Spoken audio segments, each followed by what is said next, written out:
သက်9နှစ်အရွယ်မှာသူဟာနှစ်ပန်းပညာကိုစတင်သင်ယူခဲ့ပါတယ်။သူ့အတွက်တော့နှစ်ပန်းဆိုတာအားကစားတစ်ခုထက်မကပဲ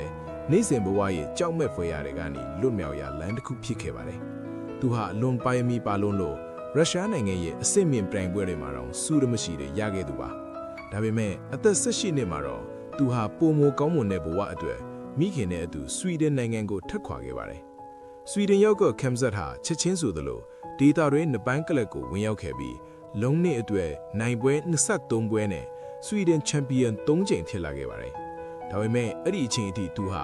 MMA ကစားသမားမဟုတ်သေးပါဘူး။ညဘက်လုံခြုံရေးဝန်ထမ်းအဖြစ်အလုပ်လုပ်နေတော့တညမှာကော်နာမဂရေကနိုင်ပွဲရပြီးငွေပြီးအများကြီးရတာကိုမြင်လိုက်ရချိန်မှာတော့သူ့ဘဝဟာတစ်စစ်ချိုးပြောင်းလဲသွားခဲ့ပါတယ်။ Stockholm ကနာမည်ကြီး All Star Gym ကိုသူရောက်သွားတဲ့အခါနီးပြကသူ့ကို professional ကစားသမားလိုတောင်ထင်ခဲ့ရပါတယ်။အပျော်တမ်း3ခွေ professional 4ခွေသူထိုးသမျှလူတိုင်းအလဲထိုးဒါမှမဟုတ်အရှုံးပေးခြင်းတွေပဲအဆုံးသတ်ခဲ့ရပါတယ်